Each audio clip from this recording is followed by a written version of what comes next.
Bonjour à tous, j'espère que vous allez bien. Aujourd'hui, on va parler des nouvelles règles qui sont en train d'être mises en place, notamment pour l'obtention d'un prêt. Donc c'est un élément important, bien évidemment, quand on est investisseur. Et en ce moment, tout est chamboulé. Alors je ne sais pas pourquoi, mais on verra ça ensemble. Donc globalement, qu'est-ce qui se passe ? Je ne sais pas si vous connaissez ce qu'on appelle la haute autorité de la stabilité monétaire, mais en gros c'est elle qui apparemment définit un certain nombre de règles que les banques doivent respecter, notamment pour être reconnues et pour être autorisées à prêter tout simplement de l'argent.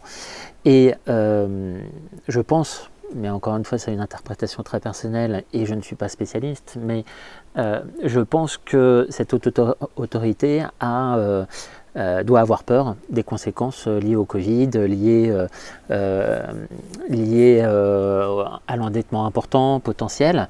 Mais voilà ce qu'ils nous ont pondu, qui n'est pas du tout favorable, pour ne pas dire autre chose, mais qui n'est pas du tout favorable de prime abord pour les investisseurs.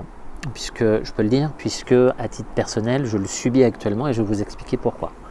Globalement, aujourd'hui, la haute autorité demande aux banques tout simplement que les investisseurs aient un taux d'endettement de 35%. Vous allez me dire, bah oui, mais c'était déjà le cas, c'était même 33% avant. Non, non. Pourquoi ? Pourquoi non ? Tout simplement parce qu'avant, les banques utilisaient ce qu'on appelait le taux d'endettement différentiel. C'est-à-dire qu'on prenait, et ça j'ai déjà dit dans une vidéo précédente, mais globalement comment était calculé le taux d'endettement, en tout cas pour 90% des banques.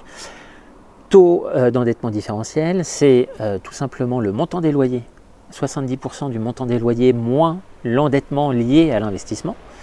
On faisait la différence, si c'était égal à 0 ou à plus 100 ou à moins 100, en tout cas cette différence était affectée par la suite à l'endettement personnel, notamment lié par exemple à l'achat d'une maison, mais en tant qu'habitation principale.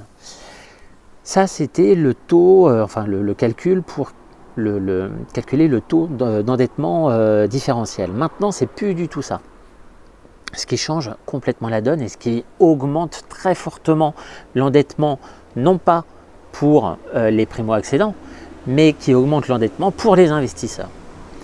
Maintenant, la banque, qu'est-ce qu'elle fait ? En tout cas, de ce que j'ai compris et de ce que j'ai échangé avec des courtiers en prêt, c'est on prend les remboursements que l'on a, immobiliers, que l'on divise par l'ensemble des revenus, à la fois revenus salariaux et à la fois revenus locatifs, donc 70% des revenus locatifs. Et bien ça conduit tout simplement pour les investisseurs à augmenter, à multiplier par 2 l'endettement. Ça veut dire que, à titre personnel, j'avais un endettement personnel qui était acceptable, notamment à travers le calcul du taux différentiel. Aujourd'hui, eh bien, il a doublé, ce qui conduit à avoir beaucoup plus de difficultés à emprunter, tout simplement. Donc moi, la question que je me pose, et vous pouvez peut-être m'expliquer ou m'éclairer, c'est quel est l'intérêt pour le gouvernement, pour la haute autorité de la stabilité financière, de mettre en place un tel dispositif, sachant qu'en France, on a besoin de logements. On sait que les investisseurs, généralement, rénovent le parc immobilier. Et là, on ne les incite pas, en tout cas, à acheter et à rénover. Et c'est vrai que, sachant qu'en parallèle, il nous manque 1 million de logements, c'est vrai qu'il y a ça interpelle. En tout cas, moi, ça m'interpelle. Donc, n'hésitez pas, en tout cas, à mettre des commentaires, à vous abonner, à voir sur TikTok aussi, parce que j'ai fait une vidéo qui a eu pas mal de succès où ça interpelle bien évidemment. Mais globalement, si vous êtes investisseur, aujourd'hui, allez voir vraiment votre banque pour connaître la capacité d'endettement que vous avez. Est-ce que vous dépassez les 35%, sachant qu'avant, moi, je ne dépassais pas les 35%, mais tout a changé.